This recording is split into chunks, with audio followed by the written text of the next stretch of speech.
Hey everyone, it's Lexi. In today's video I'm going to be sharing with you my top 10 favorite movies of 2016. So I tried for these ones to include movies that I saw for the first time this year in 2016. Some of them did not necessarily come out this year, but majority of them did. So without further ado, let's get started. So my first film, actually there's a lot of Disney movies on here.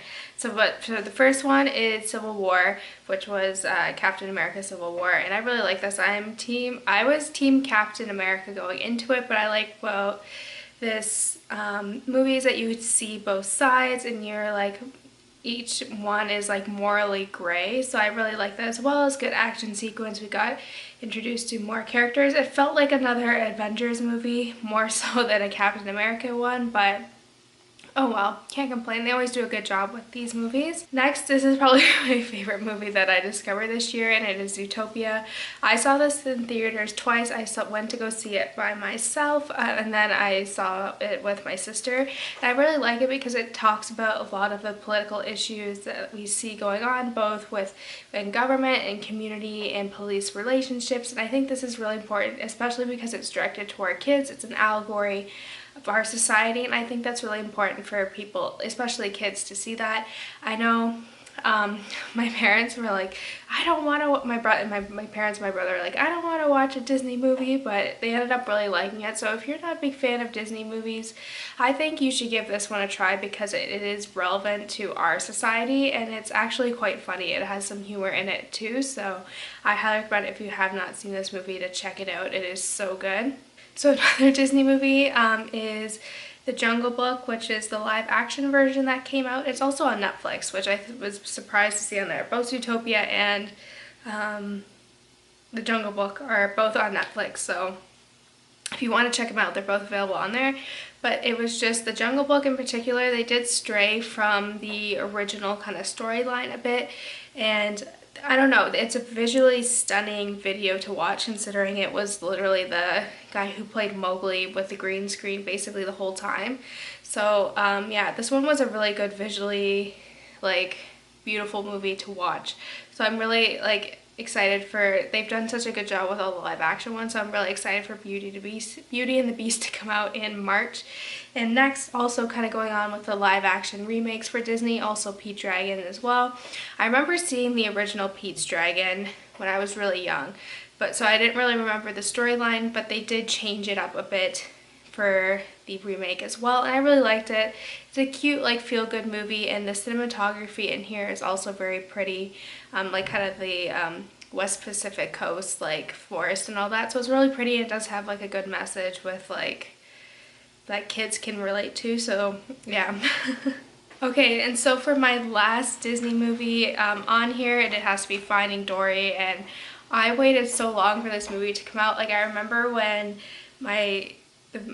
Finding Nemo came out, and I remember watching it at my cousin's house, and they're like, they should make a Finding Dory and a Finding Bruce and Finding Marlin. So yeah, we came up with that idea a very, very long time ago, so I, would like royalties for that, but that's a whole other issue. But yeah, yeah, it's just a really good movie. Ellen is just a perfect, her voice and just the emotion in there, and it's just a fun movie to watch, I guess, and it makes me feel young again. Okay, so moving on to more kind of serious movies, I would have to put Brooklyn on here.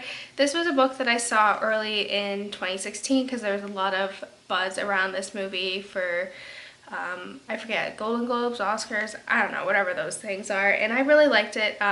It's like a coming of age story. I read the book as well, but I liked the movie better. But it's a coming of age story of a girl who grows up in Ireland, and then she immigrates to New York to get a job and all this stuff, so she ends up falling in love, and just kind of it takes off from there. And I don't know, they do such a good job with this movie, and I don't know, you kind of see both sides. Some parts you get really mad at the main character and all that, but I don't know, I really enjoyed this, and it makes me want to have that type of relationship that's shown in there. Next, this is also a movie that I saw this year, and it was Joy, and it's the movie with Jennifer Lawrence, and it's loosely based off the woman who invented this, the mop that you push the thing up and it rings it for you, and I really liked it because it kind of showed her taking initiative for something, like inventing something. And when I was little, I always would like to invent stuff. So that's what I really related to, and you can see a lot of personal growth within this as well. So I really enjoyed this movie. If you're a fan of Jennifer Lawrence, please check this one out. I like it better than the Silver Linings Playbook, actually, even though it basically has the same cast in it. But I really like this one as well because she's working hard for getting this goal, and she has to make these sacrifices and all that. So this is a really good movie to check out if you're looking for that female, like, feminism, girl power. Next is one that I saw with my friends when it came out in theaters, and it is Sully.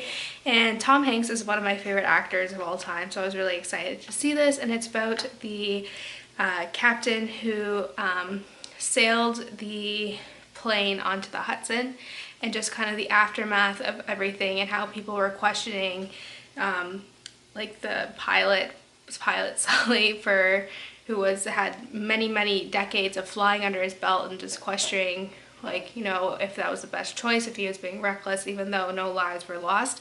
So I really like it. The flight scene is really intense, and it was one that you kind of have to see in theaters, I think, to get like the whole effect of it. But it's a really good, well done movie. And yeah, it just kind of shows you that even though someone may be deemed a hero in the public, like, there is some scrutiny behind all that as well. So next is also another Tom Hanks movie, and this is one that I watched. It was like $5 on Amazon, so I was like, okay, I'll pick it up because, I don't know, my mom says it's one of her favorite movies and I've never saw it before. And it was like $3 to rent, and I was like, might as well just buy it for $5. And I've watched it like 6 or 7 times now, and it's You've Got Mail.